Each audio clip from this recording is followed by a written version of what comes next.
Welcome to commerce tutorial. मैं हूं आपकी अपनी होस्ट ज्योति। आज हम स्टार्ट करने जा रहे हैं +2 अकाउंट्स का chapter goodwill, nature and valuation. सबसे पहले ये गुडविल क्या होता है? हमारी रेपुटेशन, कंपनी का ब्रांड नेम, कंपनी का गुड नेम और उसकी अच्छी अच्छी कनेक्शन, और इन सब के कारण जो कंपनी को पार्टनरशिप फर्म में पार्टनर्स को एडवांटेजेस मिलते हैं उसको क्या बोलते हैं? गुडविल बोलते हैं। मेन अगर जनरल टर्म में देखें तो गुडविल का मतलब कहता है रेपुटेशन। अभी जिस प्रोडक्ट की, जिस कंपनी की, जिस फर्म की ज्यादा रेपुटेशन होती है उसकी गुडविल भी उतनी ही ज्यादा होती है, और उसकी गुडविल होने के कारण ही जो बिजनेस हम स्टार्ट करने जा रहे हैं उससे होने वाला प्रॉफिट भी बहुत हाई अमाउंट का होता है। हम इसकी एग्जांपल लेते हैं। फॉर एग्जांपल अगर हम इस टाइम में देखें तो बहुत ज्यादा जिसकी डिमांड है हमारा अंबानीज हो गई, टाटाज हो गई, इनके जो शेयर्स हैं इनकी प्राइस क्या है फॉर द प्रेजेंट टाइम बहुत ज्यादा है। नियर अबाउट एक शेयर की वैल्यू कितनी रुपीस है? उनकी 1800 रुपीस है। ऑन द अदर हैंड अगर हम लोकल कंपनी ले, कोई छोटी मोटी कंपनी ले, उनकी एक शेयर की वैल्यू कितनी होती है? 10 रुपीस से लेके 100 तक। ये क्यों है? ड्यू टू देयर गुडविल, क्योंकि उनका मार्केट में क्या है? गुडविल है। गुडविल क्यों है? क्योंकि उनकी मार्केट में अच्छी रेपुटेशन है, उनके अच्छे अच्छे लोगों के साथ कनेक्शन बने पड़े हैं, क्योंकि उनका ब्रांड नेम बहुत अच्छा है, उनकी कस्टमर्स के साथ डीलिंग बहुत अच्छी है। अभी गुडविल होती है हमारे बहुत सारे फैक्टर्स पर डिपेंड करती है। कैसे फैक्टर? कि हमारी कंपनी की पॉलिसीज कैसी है, हम कस्टमर्स के साथ डीलिंग कैसे करते हैं, हम कस्टमर्स को कितनी रिस्पेक्ट करते हैं, उनको किस टाइप्स की guarantee and warranty services provide करते हैं, उनको कितने डिस्काउंट की फैसिलिटीज प्रोवाइड करते हैं, रॉ मटेरियल कितना प्रोवाइड करते हैं, और जो हमारा बिजनेस है वो कितनी फेवरेबल कंडीशन में होता है। इसी को, ये सारे रीजन है जिनके कारण हमारी जो गुडविल है वो हायर अमाउंट की होती है, और इसी गुडविल और रेपुटेशन के कारण ही हमारी फर्म को बहुत ज्यादा क्या होता है? एडवांटेज होता है। उसका जो प्रॉफिट होता है उसका रेशियो क्या होता है? बहुत ज्यादा हाई होता है। अब ये जो गुडविल है सबसे पहले इसको किस स्टैंडर्ड के अंदर डिफाइन किया गया है? इसको अंदर किया गया अकाउंटिंग स्टैंडर्ड 26 के अंदर इसको डिफाइन किया गया है। और गुडविल 2 टाइप्स की होती है, एक होती है परचेज गुडविल, एक होती है सेल्फ जनरेटेड गुडविल। इसको लर्न करने की जरूरत नहीं है। परचेज का मतलब खरीदना। जब हम किसी की गुडविल को खरीदते हैं तो उसको क्या बोलते हैं? परचेज। अब क्या गुडविल को परचेज करना इजी होता है? अब गुडविल को कैसे परचेज किया जाता है? जब भी हम गुडविल को परचेज करते हैं वो कौन सी टर्म में करते हैं? ब्रांड की टर्म में। जब किसी का हम ब्रांड यूज करने के लिए, कुछ टाइम यूज करने के लिए लीज पे लेते हैं तो उसको क्या बोलते हैं? हम उसकी गुडविल को क्या कर लेते हैं? परचेज करते हैं। एक छोटी सी एग्जांपल लेते हैं। सपोज करो अलग अलग टाइप्स के मार्केट में बहुत अच्छे से क्या है? ब्रांड है। जैसे कि एक मार्केट में अमूल नाम का ब्रांड है। अमूल के अलग अलग मार्केट में क्या होते हैं? प्रोडक्ट्स होते हैं। अमूल का घी भी मार्केट में सेल होता है, उसका मिल्क भी होता है, उसका बटर भी होता है, और उसकी लस्सी भी होती है। जब कोई भी, सपोज करो राम ने बिजनेस स्टार्ट किया, किसका बिजनेस स्टार्ट किया? इन प्रोडक्ट्स को मार्केट में सेल कर देगा। और वो क्या है? एक लोकल लेवल पर उसने स्टार्ट किया था, बिजनेस से चला नहीं, उसको प्रॉफिट जनरेट हुआ शुरू नहीं हुआ। क्यों? क्योंकि कस्टमर्स को उसके प्रोडक्ट के बारे में नॉलेज ही नहीं है, कस्टमर उस पर विश्वास ही नहीं करे, क्योंकि अभी तक उसकी मार्केट में गुडविल नहीं है। तो राम ने क्या किया? वो कंपनी, अमूल कंपनी के पास गया और अमूल कंपनी वालों को उसने बोला कि मैं आपसे आपका ब्रांड, आपका बिजनेस नहीं, आपकी लोकेशन नहीं ले रहा, मैं आपका ब्रांड ले रहा हूँ। मींस जितने भी मेरे दूसरे बड़े प्रोडक्ट है उसके ऊपर अब ब्रांड नेम किसका यूज होगा? अमूल का ब्रांड नेम यूज होगा। पहले ये लोकल मेरे ब्रांड नेम के अंदर सेल करते थे। मेरा ब्रांड नेम क्या था? लोकल कोई भी राम चीज, राम मिल्क, राम घी। अब वो ब्रांड इतना अच्छा नहीं है, लेकिन मैं आपका सिर्फ एक ब्रांड यूज कर रहा हूँ, आपसे परमिशन ले रहा हूँ। क्योंकि एक हमारी कंपनी का रूल होता है, मार्केट एक रूल होता है कि जिसका ब्रांड नेम होता है वो दूसरा पर्सन सेम ब्रांड नेम से कोई भी प्रोडक्ट को सेल आउट करना शुरू नहीं कर सकता अपनी मर्जी से, क्योंकि वो ऑलरेडी नाम क्या होता है? रजिस्टर्ड होता है। जैसे कि अमूल कंपनी बहुत बेस्ट कंपनी है, इट इज ऑलरेडी रजिस्टर्ड, इसकी रजिस्ट्रेशन ऑलरेडी शुरू हो चुकी है, उन्होंने कॉपीराइट लिया हुआ है। कॉपीराइट का मीनिंग क्या होता है? कि उनके पास ही एक राइट है उस प्रोडक्ट को यूज करने का, कोई उनका ब्रांड नेम यूज नहीं कर सकता। लेकिन अगर राम ने उनसे रिक्वेस्ट करके, प्रॉपर कॉन्ट्रैक्ट करके उनका ब्रांड नेम यूज करने के लिए ले लिया, तो अपने जितने भी प्रोडक्ट है वो किस ब्रांड नेम के अंदर यूज करेगा? अमूल के अंदर यूज करेगा, जिसके कारण उसका प्रॉफिट बहुत ज्यादा इंक्रीज हो गया। क्यों? क्योंकि अमूल ब्रांड की एक अपनी पहचान है, उसकी अपनी एक गुडविल है, अपनी एक आइडेंटिटी है, उसको सारे लोग क्या करते हैं? जानते हैं। और इसी ब्रांड नेम के कारण, इसी गुडविल के कारण राम को क्या मिलना शुरू हो गया, प्रॉफिट मिलना शुरू हो गया। तो इसी को क्या बोलते हैं, परचेज गुडविल। अब जब हम गुडविल को परचेज करते हैं तो ये कौन सा एसेट्स होते हैं, हमारे इंटेंजिबल एसेट्स। इंटेंजिबल एसेट्स कौन से होते हैं, ये जो हमारी गुडविल है, इट कम्स, अगर कोई परचेज गुडविल है तो इसको हम किसके अंडर लेते हैं, फिक्स्ड एसेट्स। फिक्स्ड एसेट्स के अंडर कौन से होते हैं, हमारे इंटेंजिबल एसेट्स। अब इंटेंजिबल एसेट्स कौन से होते हैं, विच कांट बी सी और टच, जिसको ना हम देख सकते हैं ना ही जिसको हम टच कर सकते हैं, लेकिन फिर भी उनको फिक्स्ड एसेट्स की कैटेगरी में लिया जाता है। उसके बाद ये जो गुडविल है, जो परचेज गुडविल है, ये एक सब्जेक्टिव टर्म है। ये सब्जेक्टिव टर्म मतलब इसको प्रॉपर वे से मेजर करना बहुत ज़्यादा मुश्किल होता है। ये हर एक पर्सन की लाइकिंग पे डिपेंड करता है। किसी पर्सन के अकॉर्डिंग एक प्रोडक्ट की बहुत ज़्यादा वैल्यू होती है और दूसरे पर्सन की सेम प्रोडक्ट की वैल्यू नहीं। फॉर एग्जाम्पल सपोज करो, एक पर्सन है, किसी को मैकडी का क्या पसंद है, बर्गर पसंद है, और दूसरा पर्सन है, उसको क्या पसंद है, पिज्जा हट का पिज्जा पसंद है। अब उसके लिए, जिस पर्सन को बर्गर पसंद है, उसके लिए मैकडी के बर्गर की ब्रांड की जो गुडविल है वो क्या होगी, ज्यादा होगी as compare to the pizza. अब जिस पर्सन को पिज्जा पसंद है, उस पर्सन के लिए जो पिज्जा हट की जो है गुडविल की वैल्यू ज्यादा होगी as compare to the McD का बर्गर। तभी बोला जाता है जो गुडविल है ये कौन सी टर्म है, एक तरह की सब्जेक्टिव टर्म्स है। अब उसके बाद इसको हम किसके अंडर शो करते हैं, फिक्स्ड एसेट्स के अंडर। फिक्स्ड एसेट्स के कौन से एसेट्स आ जाते हैं हमारे पास, इंटेंजिबल एसेट्स। तो इसलिए इसकी ट्रीटमेंट हम इसको कहाँ पे शो करते हैं, बैलेंस शीट में शो करते हैं। जैसे कि फिक्स्ड एसेट्स के ऊपर डेप्रिसिएशन चार्ज किया जाता है, वैसे ही गुडविल के ऊपर डेप्रिसिएशन क्या किया जाता है, चार्ज किया जाता है। जो फिक्स्ड एसेट्स के ऊपर हम टेंजिबल एसेट्स के ऊपर डेप्रिसिएशन चार्ज करते हैं, उसके लिए वर्ड कौन सा यूज किया जाता है, डेप्रिसिएशन का। जब हम गुडविल के ऊपर कोई भी डेप्रिसिएशन चार्ज किया जाता है तो उसके लिए हम कौन सा वर्ड यूज करते हैं, amortisation. That is intangible assets are going to be amortised. ये कौन सी होती है, हमारी परचेज गुडविल। दूसरी कौन सी होती है, सेल्फ जनरेटेड गुडविल। अब सेल्फ जनरेटेड, सेल्फ अपने आप जनरेट होना। अपने आप कैसे जनरेट हुआ है ना, एफर्ट्स के कारण। जब कोई भी गुडविल अपने खुद के एफर्ट्स के बलबूते पे जनरेट की जाती है, उसको क्या बोलते हैं, सेल्फ जनरेटेड। जैसे कि कोई भी लोकल ब्रांड है, एकदम से वो क्या हो गया, बहुत ज्यादा इंक्रीज हो गया। पहले उसकी बिल्कुल भी मार्केट में डिमांड नहीं थी, लेकिन अब उसकी मार्केट में बहुत ज्यादा क्या है, किसी शॉप की बहुत ज्यादा डिमांड है। क्यों, क्योंकि उसने ऐसे एफर्ट्स किए हैं, ऐसे डिस्काउंटिंग फैसिलिटी दी है कि कस्टमर को अपनी तरफ क्या कर लिया, अट्रैक्ट कर लिया। तो इसका मतलब ये क्या होती है, सेल्फ जनरेटेड गुडविल। तो इसलिए ये सेल्फ जनरेटेड गुडविल होती है, तो इसकी हम वैल्यूएशन नहीं कर सकते क्योंकि अपने एफर्ट से क्रिएट होती है। लेकिन जो परचेज गुडविल है, इसकी वैल्यूएशन की जाती है। इसकी वैल्यूएशन करने के कारण ही इसको हम बैलेंस शीट में शो करते हैं। लेकिन अगर हमारी गुडविल सेल्फ जनरेटेड गुडविल है तो ना ही इसको बैलेंस शीट में शो किया जाता है, ना इसकी एमोर्टाइजेशन की जाती है और ना ही इसकी वैल्यूएशन की जाती है। अगर परचेज गुडविल की वैल्यूएशन की जाती है, परचेज गुडविल की हम वैल्यूएशन करते हैं तो उसका फॉर्मूला क्या होता है, एसेट्स माइनस लायबिलिटीज। जितने भी हमारे पास एसेट्स गिवन है उनमें अगर हम लायबिलिटीज को माइनस कर देते हैं, जो हमारे पास बैलेंसिंग फिगर बचेगी वो क्या हो जाती है, हमारी गुडविल हो जाती है। इसके बाद हमारा टॉपिक आता है मेथड्स ऑफ वैल्यूएशन। गुडविल को कैलकुलेट वैल्यू करने के कितने मेथड्स हैं। मेनली गुडविल को वैल्यू करने के हमारे पास 3 मेथड है। फर्स्ट है एवरेज प्रॉफिट, फिर आता है सुपर प्रॉफिट, उसके बाद क्या जाता है capitalisation. Today will be take into account the average profit. Average profit method में 2 टाइप्स आते हैं, सिंपल एवरेज मेथड और वेटेड एवरेज मेथड।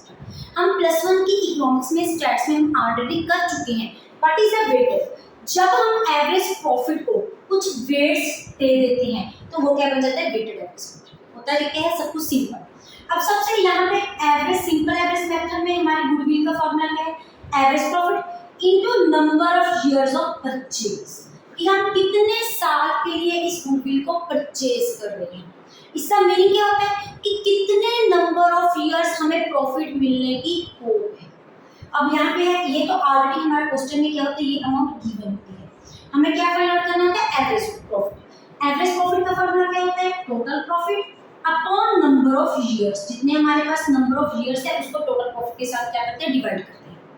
अब यहाँ पे जब भी हमने टोटल प्रॉफिट कैलकुलेट करना है, टोटल प्रॉफिट कैलकुलेट करने के टाइम पे हम सिर्फ वो ही इनकम और वो ही एक्सपेंसेस टेक इनटू अकाउंट करते हैं जो किसके साथ रिलेटेड होते हैं, हमारे नॉर्मल बिजनेस के साथ रिलेटेड होते हैं। जो एक्सपेंसेस, जो इनकम्स हमारे नॉर्मल बिजनेस के साथ रिलेटेड नहीं होते उनको हम टेक इनटू अकाउंट नहीं करते, ना ही उनको इनकम को प्लस किया जाता है ना ही इनकम को माइनस किया जाता है, क्योंकि वो नॉर्मल बिजनेस से रिलेटेड नहीं होती। वो किस नेचर की होती है? हमारी नॉन रैकिंग नेचर की। नॉन रैकिंग होता है जो कभी कभी अक्कर होती है, हमेशा अक्कर नहीं होती। तो इसका मतलब जब भी हमें टोटल प्रॉफिट कैलकुलेट करना है तो हमें कुछ एडजस्टमेंट करना है। वो एडजस्टमेंट कैसे होती है? जैसे कि हमें क्या दिया हुआ है? प्रॉफिट दिया।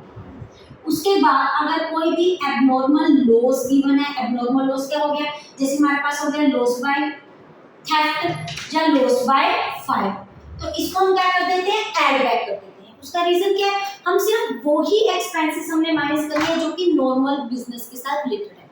ये तो पॉसिबल नहीं है। कौन सी नेचर की? एबनॉर्मल। जी तो हो ही नहीं सकता कि हर साल हमारी चोरी हो जाए, हर साल फायर हो। जी कभी हो सकती है, कभी नहीं हो सकती। अगर एबनॉर्मल लॉसेस का प्लस करते हैं तो इसके साथ रिलेटेड जो एबनॉर्मल गेन है उसको हम क्या करते हैं? माइनस करते हैं। एबनॉर्मल गेन हमारे पास क्या हो गया? जैसे हमने इंश्योरेंस प्रीमियम रिसीव कर लिया, जैसे हमारा लॉस हुआ उसके बाद में क्या मिल गया? प्रीमियम मिल गया, तो उसको हमने क्या कर दिया? ऐड कर दिया। लेकिन उसको हम क्या करेंगे? माइनस कर दिया, क्योंकि फायर करने के बाद ये तो पॉसिबल नहीं कि हर साल इंश्योरेंस क्लेम मिले हमें। कभी इंश्योरेंस मिल जाएगा, कभी इंश्योरेंस अगर फायर वगैरह हुई तभी मिलेगा, अदरवाइज हमें इंश्योरेंस क्लेम क्यों रिसीव होगा। इसके कारण अगर हमें कोई भी loss on the sale of assets है तो उसको हम क्या करेंगे? प्लस करेंगे, क्योंकि एसेट्स हम रोज नहीं सेल करेंगे, कभी कभार उसको सेल करेंगे, हर रोज नहीं। लॉस के ऑपोजिट हमारा क्या हो जाता है? Profit. Profit on sale of assets को हम क्या कर देंगे? माइनस कर देंगे। इनको प्लस माइनस क्यों किया जाता है? क्योंकि सिर्फ और सिर्फ नॉर्मल रनिंग के बिजनेस के साथ एक्सपेंसेस को टेक इनटू अकाउंट करना है, नॉन रैकरिंग बिजनेस एक्सपेंसेस और इनकम को टेक इनटू अकाउंट हमने नहीं करना। Plus under valuation of closing stock को क्या करते हैं? हम प्लस करते हैं। माइनस क्या हो जाएगा हमारा? Under valuation of opening stock. अगर under valuation of closing stock plus कर रहे हैं तो under valuation of opening stock क्या करेंगे? हम माइनस करेंगे। ऐसे ही अंडर वैल्यूएशन को अगर opening under valuation of closing stock plus कर रहे हैं तो over valuation of opening stock को हम क्या करेंगे? प्लस करेंगे। और हमारे जो over valuation of under valuation of opening stock की क्या होगी? Under valuation of closing stock. Over valuation of जो हमारे होएगी ओपनिंग क्लोजिंग स्टॉक को इसको हम क्या करेंगे? माइनस। मतलब एक चीज हमने टेक इनटू अकाउंट करनी है, under valuation of closing stock. Under valuation of closing stock का ऑपोजिट क्या होता है? Over valuation of closing stock. उसको हमने क्या कर दिया? माइनस कर दिया। अगर under valuation of closing stock को प्लस किया तो over valuation of opening stock को हम क्या करेंगे? प्लस करेंगे, और उसकी अंडर वैल्यूएशन को हम क्या कर देंगे? माइनस कर देंगे। अगर वो एक्सपेंसेस जो हमें नॉर्मल रनिंग ऑफ बिजनेस के साथ रिलेटेड है, जो अब हमारे बिजनेस में होने जा रही है, पहले उसको हम टेक इनटू अकाउंट नहीं करते थे, लेकिन अगर कोई भी ऐसे नॉर्मल रनिंग ऑफ बिजनेस की एक्सपेंसेस है तो उसको जो हमने ऑलरेडी डिडक्ट नहीं की उसको हम क्या करेंगे? डिडक्ट। इसकी कैलकुलेशन करने के टाइम पे एक बात और भी ध्यान रखना, जो हमारी क्लोजिंग स्टॉक क्या होता है? जो हमारा end of the year, end of the month होता है, और यही क्लोजिंग स्टॉक है जो अगले साल या अगले मंथ के लिए क्या बच जाता है? ओपनिंग स्टॉक बच जाता है। मींस जो under valuation of closing stock होगी वो ही under valuation of next month की क्या हो जाएगी? ओवर वैल्यूएशन होगी। मतलब एक बार वही अंडर वैल्यूएशन हम प्लस करेंगे, वही जो अंडर वैल्यूएशन हम अगले साल हम क्या कर देंगे? माइनस। जैसे हमारे पास 2000 में हम क्लोजिंग स्टॉक की अगर अंडर वैल्यूएशन को हम प्लस कर रहे हैं तो ये 2001 का क्या बन जाएगी? Under valuation of opening stock. तो वहां पे जाके इसको हम क्या कर देंगे? माइनस कर देंगे।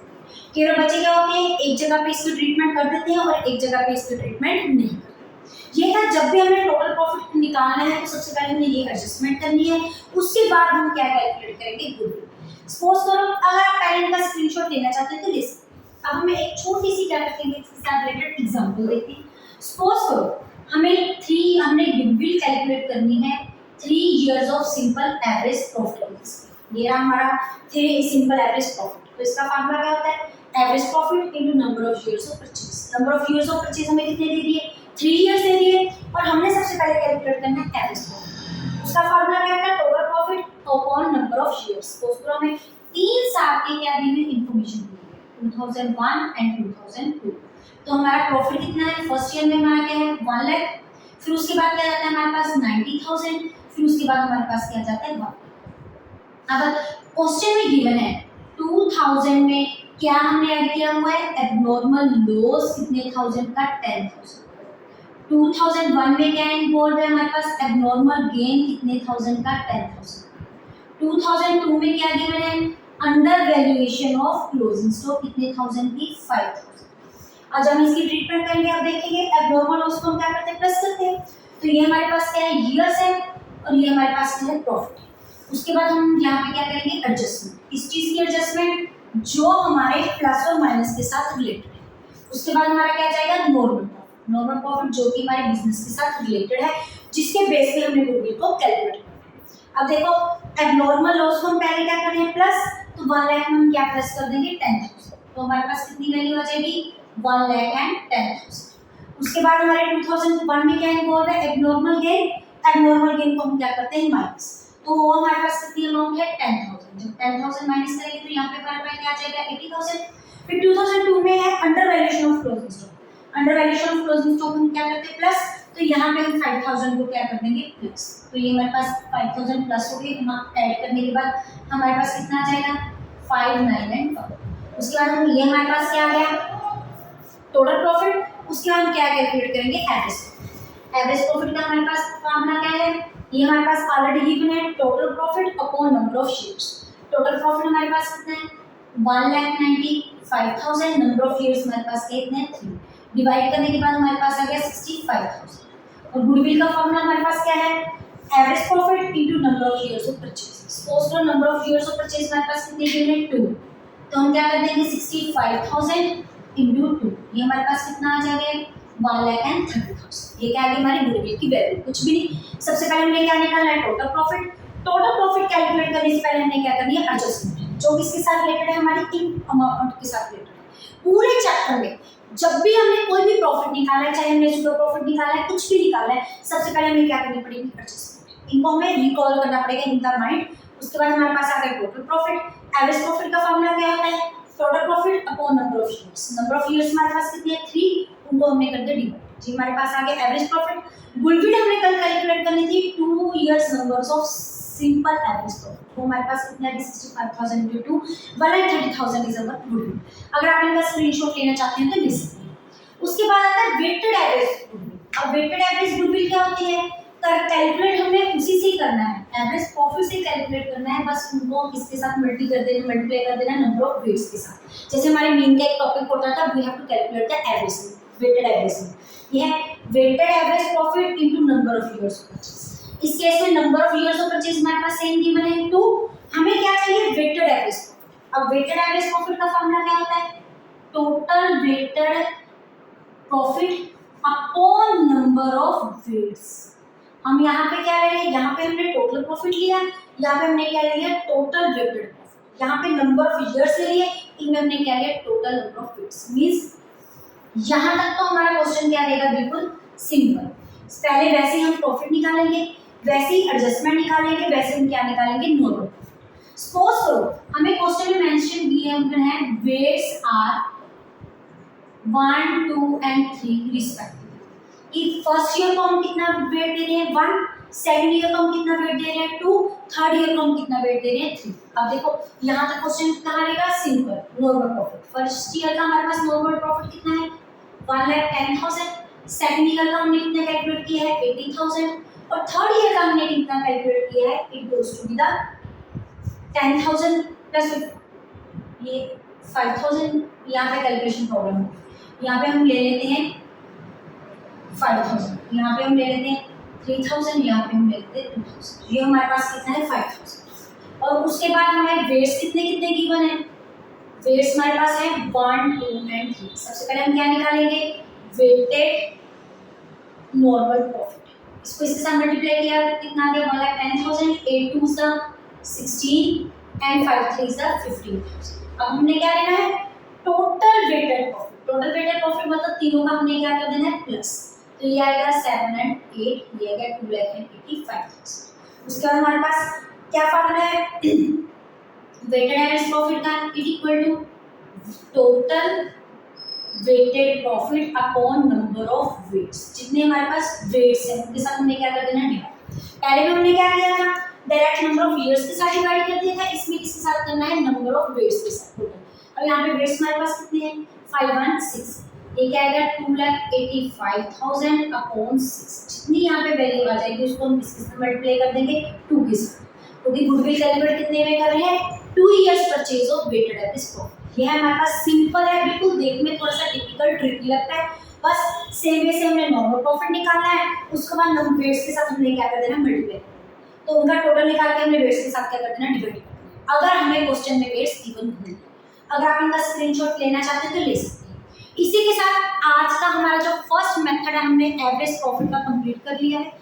वीडियो अच्छी लगे तो लाइक करें, ज़्यादा से ज़्यादा शेयर करें, चैनल को सब्सक्राइब करना ना भूलें। Thank you, have a nice day.